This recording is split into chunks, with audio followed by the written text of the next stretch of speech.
La sombra del espejo. Capítulo 1. Llegada. El tren paró lentamente, y al bajar del vagón, lo primero que vi fue una estación de tren pequeña y pintada de un amarillo deslucido por el tiempo. Parecía ser el único toque de color en medio de la niebla que envolvía todo el pueblo a esas horas de la mañana. No era un lugar particularmente acogedor, pero había algo tranquilizador en la simplicidad de Infiesto. Caminé por las calles, que parecían vacías a esa hora de la mañana. Algunos edificios mostraban señales de desgaste. Sus fachadas descascaradas y los letreros antiguos daban la sensación de que se hubiesen quedado atrapados en otra época. La gente, la poca que había a la vista, caminaba despacio, ocupada en sus propios asuntos. Crucé el pueblo por la calle principal, y después de unos minutos llegué al centro de salud. Un edificio modesto, tal y como lo habían descrito. Al entrar al centro de salud, fui recibido por Clara, una enfermera que me miró con una mezcla de amabilidad y distancia. Me explicó algunos detalles sobre mi nuevo puesto y me dijo que el doctor Rodríguez se encargaría de ayudarme a instalarme.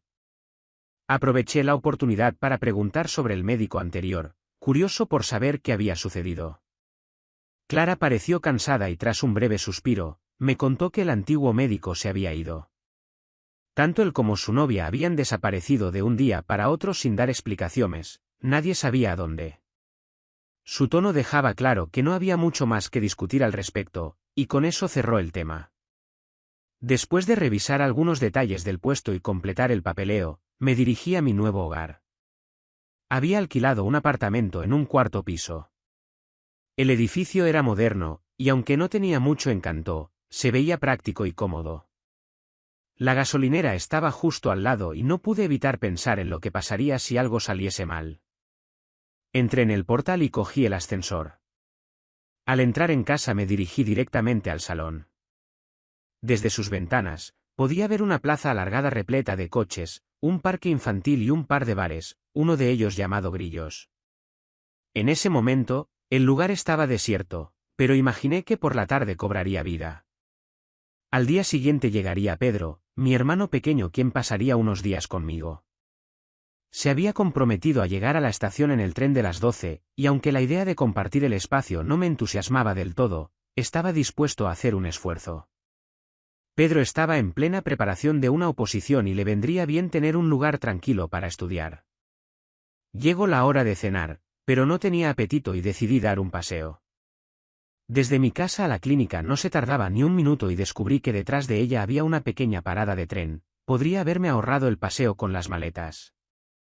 Di una vuelta hasta el colegio y volví por la otra orilla del río hasta la plaza bajo mi casa. Me pareció suficiente paseo por hoy y volví al piso pensando en mi nueva cama. Al día siguiente el día parecía más apacible, fui dando un paseo hasta la estación, el autobús apareció y se bajó Pedro. Llegó con una mochila enorme de montaña, más de lo que me esperaba para el tiempo previsto. Recé para que la visita no se alargara demasiado. Hola hermanito, ¿qué tal estás? Bien. ¿Qué tal tú? Oye, ¿no traes demasiado equipaje? Fuimos a dejar las cosas a casa y bajamos al supermercado a por algo que meter en la nevera. Lo recorrimos varias veces hasta encontrar lo que necesitábamos, daba la sensación de que entorpecíamos el ritmo natural de aquella gente. Mientras decidía qué tomate frito comprar, Pedro desapareció y para cuando quise darme cuenta estaba hablando con una chica frente al expositor de quesos. Hola mocita. ¿Mocita? ¿Cómo que mocita? ¿Quién eres tú, payaso? Lo siento, no soy de por aquí, escuché antes lo de mocita y creí que era algo habitual. Estos foriatos. Bueno, anda, no pasa nada. Por cierto, dice mocina. Estaba viendo la escena desde la esquina del pasillo y por un momento pensé que Pedro se iba a tragar un yogurt con bote y todo. Pero tuvo suerte, y no solo no le dieron la merienda sino que además se enteró de que Naya tenía una cervecería y que el viernes darían un concierto. Al final se despidieron y conseguí que Pedro me ayudase con la compra. Pagamos y salimos de allí. Me quedé en el coche esperando a Pedro mientras llevaba el carrito de vuelta al súper. Tardó un poco y al venir me dijo: Perdona, una señora a la entrada del súper me ha estado molestando. Quería que la ayudase, pero no le presté atención. Al ver que me iba me dijo: Bueno, por lo menos saluda al mediquín nuevo de mi parte, espero conocerlo antes de que marche. ¿Cómo? No he conocido a ninguna señora. ¿Te dijo su nombre? Matilde. Capítulo 2. Concierto. La semana pasó sin darse importancia. Yo trabajaba por la tarde, así que apenas veía a mi hermano. Él salía a correr por la mañana, y luego estudiaba aprovechando que no había nadie en casa para molestarle. El jueves por la tarde comenzó a planear la salida del día siguiente. Iría como avanzadilla y me esperaría allí para el concierto. No conseguía disimular las ganas que tenía de ir al bar. Dije que sí a todo para quitármelo del medio y me fui a la cama. El viernes yo salía a las 9, y a las 6 tuve que apagar mi móvil por el bombardeo de mensajes de Pedro. Cuando acabé volví a encenderlo y vi que el bombardeo había seguido aún sin estar yo presente. 34 mensajes entre texto, audios y fotos. Había llegado a la Traviesa a eso de las 6 y ya conocía a medio bar.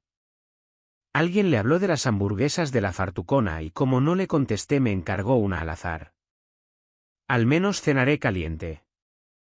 Me dirigí hacia allí y lo encontré jugando al billar. En ese momento, me dio la impresión de que se había convertido en el centro de atención.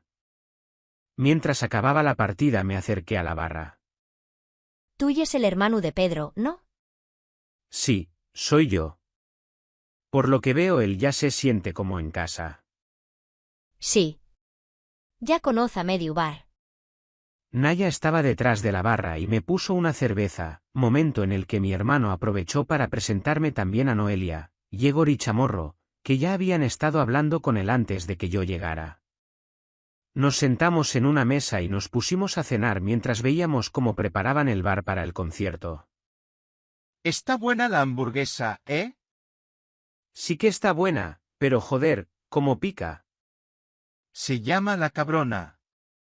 Así la próxima vez, quizá no ignores mis mensajes. Poco a poco el bar se fue llenando y empezó el concierto. Desentonábamos un poco con la gente que iba llegando. Sabíamos que era un concierto de pan, pero no esperábamos que en aquel bar de infiesto se pudiera crear semejante espectáculo. La gente se calentó y para cuando me quise dar cuenta estaba al otro lado de la calle, eran las 2 de la mañana y yo estaba vomitando lo que quedaba de la hamburguesa. Al hacerlo volví a tomar un poco el control de mí mismo. Levanté la cabeza y vi a Pedro a lo lejos. Estaba en la terraza del bar bebiendo de un porrón alguna especie de cóctel. La persiana del bar estaba ya a la mitad, esperando que lo terminasen para cogerlo y cerrar del todo. Conseguí cruzar y hablar con Pedro, fueron las palabras justas para decirle que me iba a casa. No parecía que estuviera en sus planes acompañarme. Llegué a casa como pude y me desplomé en la cama. Un rato después, que no sé si duró 5 minutos o 4 días, sentí que alguien se acostaba a mi lado, abrí un ojo y vi a Pedro. ¿Qué haces aquí? De su respuesta, en un lenguaje aún por estudiar, descifré que había alguien en su cama. Capítulo 3. La resaca. La luz entraba por la ventana. El calor y el malestar estaban ahí ya antes de que me despertase, y cuando lo hice la cosa no mejoró. Busqué a tientas la botella de agua, abrí un ojo para ver dónde estaba y la encontré vacía. Pedro dormía contra la pared en una pose un poco extraña, como si quisiera buscar robarle el frío. Me levanté y caminé hasta la cocina. Por la puerta del salón se veían varios vasos, un par de botellas y cajetillas vacías de tabaco. El reloj marcaba las 4 de la tarde. Me senté en la mesa de la cocina y me sentía pesado, mi cerebro iba despacio. Al fondo del pasillo apareció Pedro, caminaba de manera un poco torpe. Llegó hasta la cocina y se apoyó en la puerta. Vaya liada anoche. Tengo mucha sed, ¿dónde hay agua?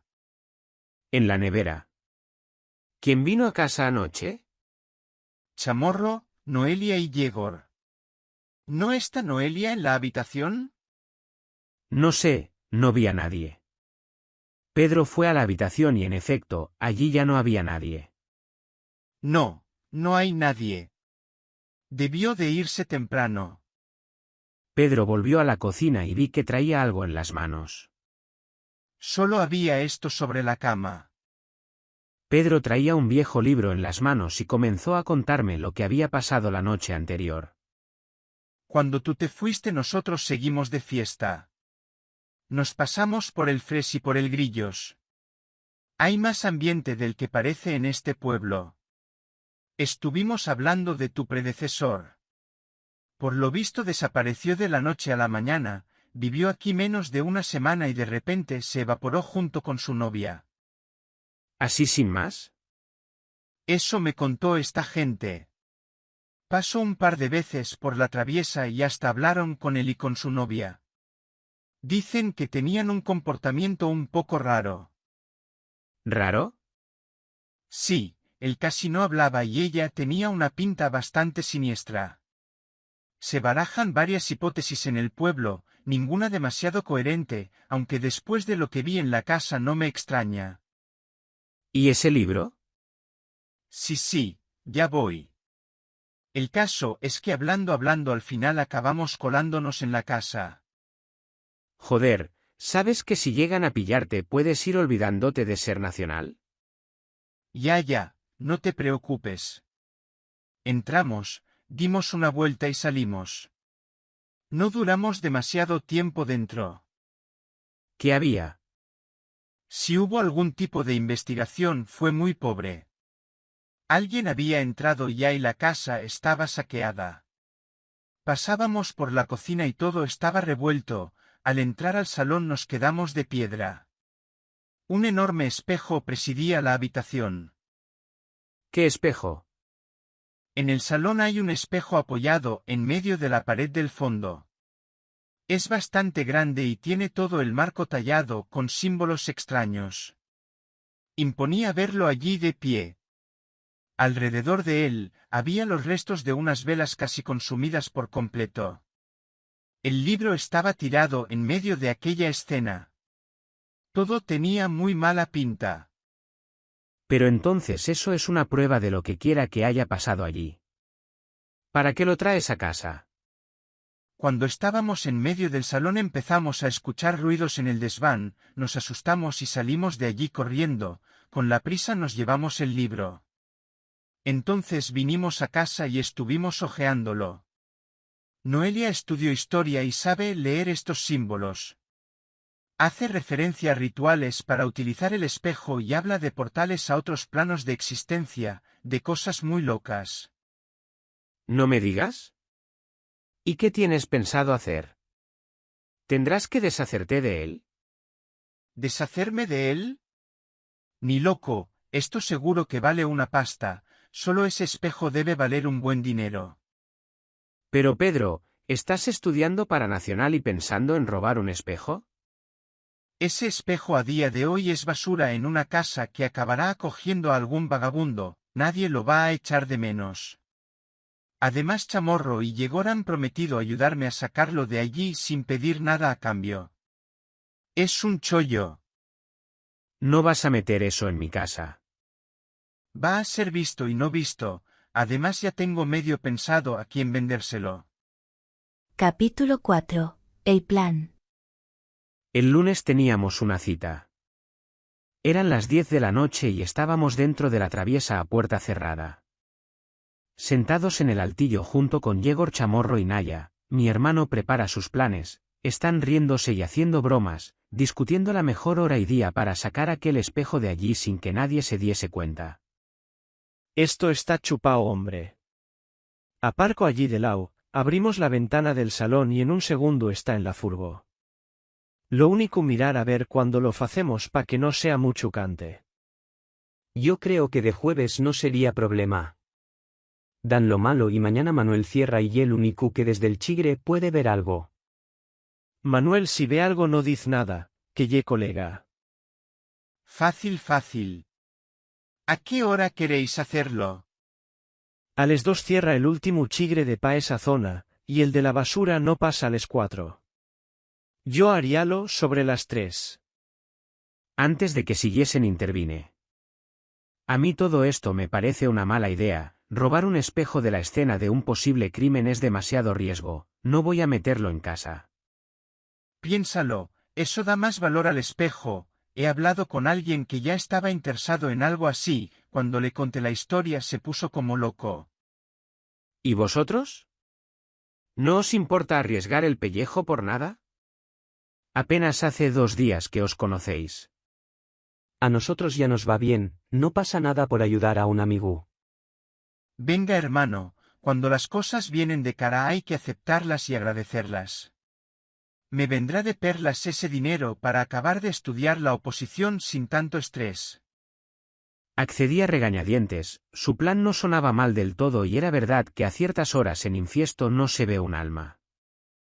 Se acordó quedar el jueves por la tarde e ir viendo cómo se desarrollaba la noche. Después nos fuimos a casa. Por el camino Pedro iba muy excitado. Esto está chupado, y en una semana tendremos el dinero. ¿De cuánto dinero estamos hablando? No dije nada para que no se enterasen los otros, pero nos van a dar mucha pasta. No te preocupes que tendrás tu parte. El comprador me ha ofrecido 50.000 euros por él. ¿50.000 euros? ¿Estás hablando en serio? Sí, tío, ¿te acuerdas de Nerea, la chica gallega? Hubo un verano que nos invitó a unos cuantos a la casa de sus abuelos en Galicia.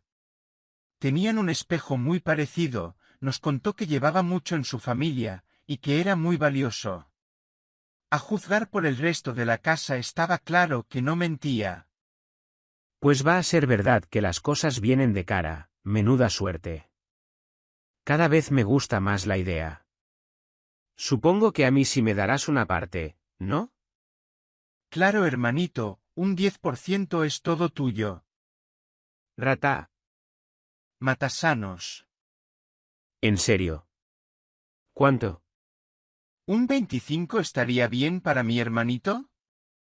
No está mal, aunque por llamarme hermanito va a tener que ser un 30, o tendrás que buscarte otro sitio donde esconderlo. ¡Qué cabrón! Llegamos a casa y cada uno se fue a su cuarto. Teníamos la mente tan ocupada con el espejo que ninguno se acordó de cenar. Capítulo 5. El robo. La noche caía pesada sobre Infiesto. Aún desde la puerta de la casa, podía sentir el aire denso, como si la humedad lo envolviera todo. Pedro salió primero, con paso firme, y yo lo seguía a regañadientes. No me gustaba caminar por el pueblo a estas horas, pero había poco que hacer más allá de sumarme al plan. Sabía que Naya, Yegor y Chamorro nos esperaban en la terraza. Al llegar, los encontré ya sentados, cada uno con una cerveza en la mano. Pedro los saludó con su acostumbrada confianza y se acomodó junto a ellos. Yo me senté al otro lado, mirando la calle casi vacía. Hacía bastante viento y la lluvia amenazaba con caer en cualquier momento. Salvo por nosotros, no quedaba gente en la terraza. La conversación fluyó con dificultad. Se habló de cosas sin importancia, pequeños chismes del pueblo, el clima, lo de siempre. Pero había algo en el aire, algo más oscuro que la simple noche nublada. Naya estaba especialmente callada, mirando de vez en cuando hacia el horizonte como si esperara algo. Los demás no parecían notarlo, o si lo hacían, lo ignoraban. Cuando los bares empezaron a cerrar, recogimos nuestras cosas y nos despedimos del camarero con un gesto. A medida que las luces del bar se apagaban, el ambiente se volvía más extraño, como si la noche nos estuviera envolviendo con una sombra más densa de lo habitual. Caminamos en silencio, Pedro al frente, con su paso confiado, y yo a su lado, intentando sacudirme la incomodidad. Fue entonces cuando vi algo, era una anciana que salía de la parte trasera de la casa. Apenas una silueta moviéndose en la oscuridad. Pedro fue el primero en reaccionar. Es Matilde, la vieja del súper. ¿Qué hace aquí a estas horas? Nos detuvimos todos, observando cómo Matilde se alejaba. Su paso era lento, Pero había algo en su manera de moverse que me inquietaba. Algo no encajaba. Ye una yoca. Siempre anda per aquí dando de comer a los gatos abandonados. No y fagas caso. Esperamos un tiempo prudencial y nos decidimos a actuar. Fuimos caminando en silencio hasta llegar a la puerta. Naya se coló por la parte de atrás y nos abrió. Pedro fue el primero en entrar, como siempre, confiado, mientras yo me rezagaba pensando en lo que acababa de ocurrir. Al entrar, la casa estaba en un silencio total. Pedro lideraba el grupo y entró hasta el salón, yo le seguí y me quedé un par de pasos más atrás. Al llegar al salón, la atmósfera cambió de golpe. Todo sucedió en un abrir y cerrar de ojos. Yegor, que había permanecido tranquilo hasta ese momento, se movió con una rapidez inesperada. En un solo movimiento, golpeó a Pedro en la cabeza con una linterna y lo dejó inconsciente en la alfombra. Me quedé paralizado por un segundo. ¿Qué estaba pasando? Chamorro, que estaba detrás de mí, intentó hacer lo mismo. La suerte quiso que en la penumbra no viese la esquina de un mueble y tropezó. Yo, guiado por una mezcla de adrenalina y miedo, sin perder un segundo más, salí corriendo de la casa. El aire frío de la noche me golpeó como una bofetada cuando crucé la puerta, pero no tuve mucho tiempo para respirar. Al doblar la esquina de la casa, una pareja de la Guardia Civil apareció de la nada. Me detuvieron de golpe, jadeando, sin saber qué hacer. ¿Cómo explicarles lo que acababa de pasar? Antes de que pudiera reaccionar, los agentes ya estaban sobre mí. Me esposaron con movimientos rápidos, sin siquiera dejarme decir una palabra coherente. Todo era confuso, y mis intentos de explicar la situación solo salieron como balbuceos desesperados. Vamos adentro, dijo uno de ellos, llevándome de vuelta a la casa. Cuando entramos, lo primero que vi fue a Pedro, inconsciente, atado a una silla en medio del salón. Mi corazón se hundió al ver su cuerpo inerte, pero no tuve tiempo de reaccionar antes de sentir un golpe en la nuca. Fundido a negro. Me desperté con un dolor punzante en la cabeza, mis brazos estaban atados firmemente a una silla junto al cuerpo de Pedro. Sentía la presión de una cuerda que me rodeaba los tobillos, los hombros y el pecho. Además, una mordaza me apretaba la boca, bloqueando cualquier intento de gritar. Al girar la cabeza, vi a Pedro en la misma situación, atado y amordazado, sus ojos desorbitados, reflejando el mismo pánico que yo sentía. La sala estaba iluminada por las llamas de las velas que parpadeaban, lanzando sombras inquietantes por las paredes. Frente a nosotros, el espejo, ese mismo espejo que siempre había estado ahí, parecía ahora emanar una oscuridad abismal, como si absorbiera la luz en lugar de reflejarla. Naya se acercó a nosotros con una expresión tranquila, casi impasible.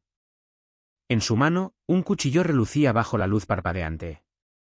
La vi arrodillarse a mi lado, y antes de que pudiera reaccionar, sentí el filo cortando mi brazo. El dolor fue inmediato, pero con la mordaza no podía gritar. Solo pude gemir, mis ojos se llenaron de lágrimas. Con mi sangre, Naya comenzó a marcar símbolos en el marco del espejo. Sus manos se movían con precisión, como si hubiera ensayado este ritual una y otra vez. De repente, comenzó a recitar una extraña letanía. Su tono era grave y solemne, lo suficientemente bajo como para erizarme la piel. Los demás, Chamorro y Yegor, repitieron al unísono. A medida que la letanía continuaba, las velas, una a una, comenzaron a apagarse. El miedo me invadía, pero mis intentos de liberarme eran inútiles. Las cuerdas me aprisionaban con fuerza y la mordaza ahogaba cualquier posibilidad de pedir ayuda. Pedro forcejeaba con desesperación a mi lado, pero no lograba nada. Ambos estábamos atrapados e indefensos. El espejo, cada vez más oscuro, brillaba con una negrura profunda, como si lo que hubiera dentro estuviera esperando hambriento. Intenté desviar la mirada, pero era imposible. Algo en ese espejo me atraía, una presencia poderosa e inhumana que parecía dominar todo en la sala. El aire en la sala cambió, tangible, casi pesado. Las palabras resonaban por las paredes y creaban una vibración palpable. Sentí el calor de la sangre goteando de mi brazo y cómo las velas parpadeaban, apagándose una tras otra, hasta que el cuarto quedó casi sumido en la penumbra total.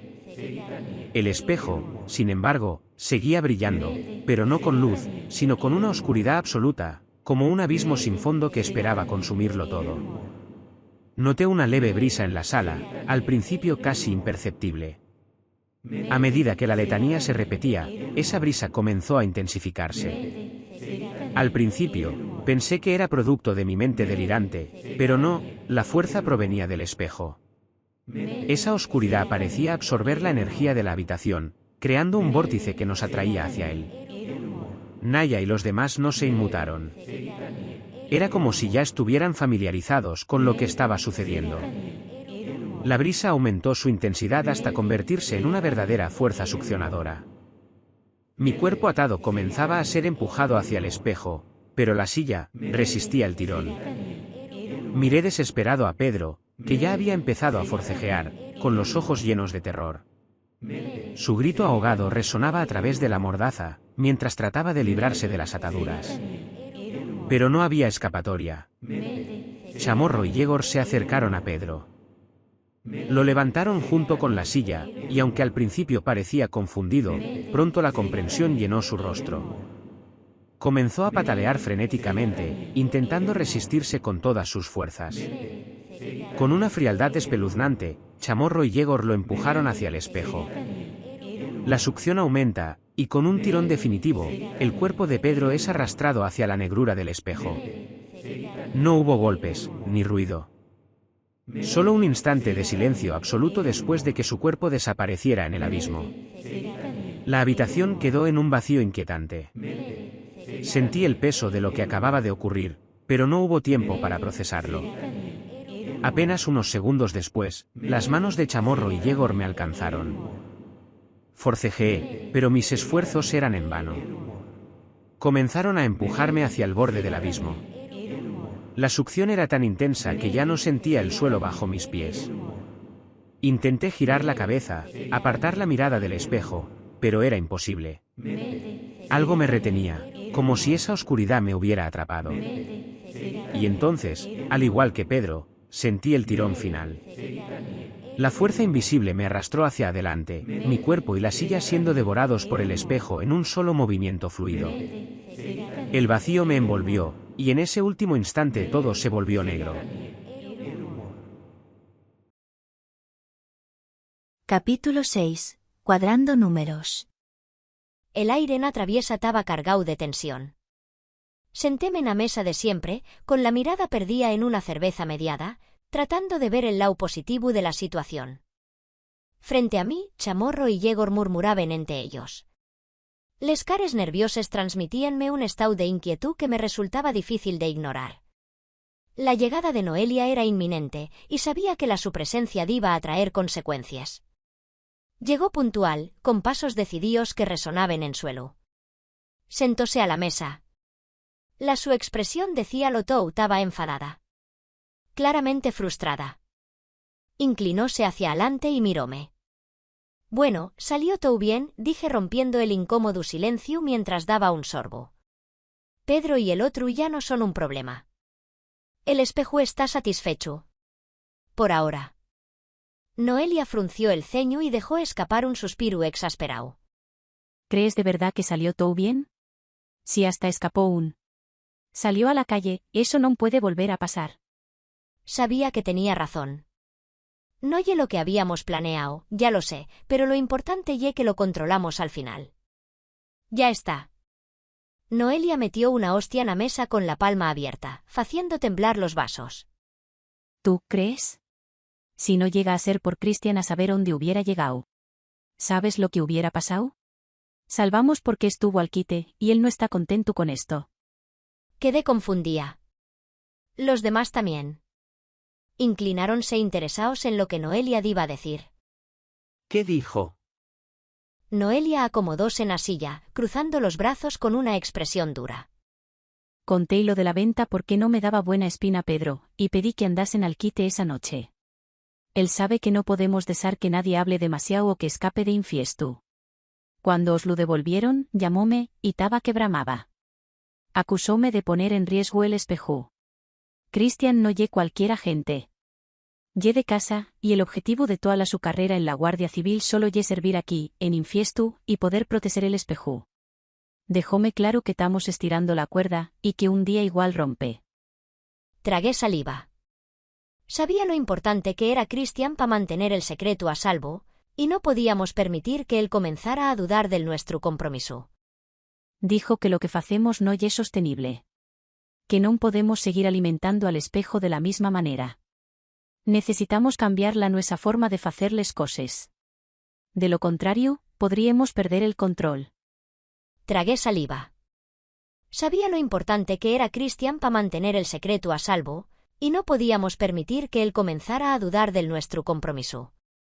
¿Y qué quiere hacer? Noelia echó la cabeza para atrás, como si pensara les pallabres zigzags que había intercambiado con él. ¿Cambiar la manera de alimentar al espejo? ¿Qué significa eso? Estamos confiando demasiado en la rutina, como si nadie fuese a notar que desaparece gente. Si no se dan cuenta de lo que está pasando ye gracias a Christian que falsea pruebas para nosotros. Esta vez tuvo que eliminar el rastro que dejó Pedro al intentar vender el cuadro.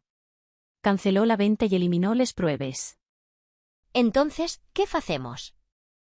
Noelia encogió de hombros, pero todavía tenía una expresión seria.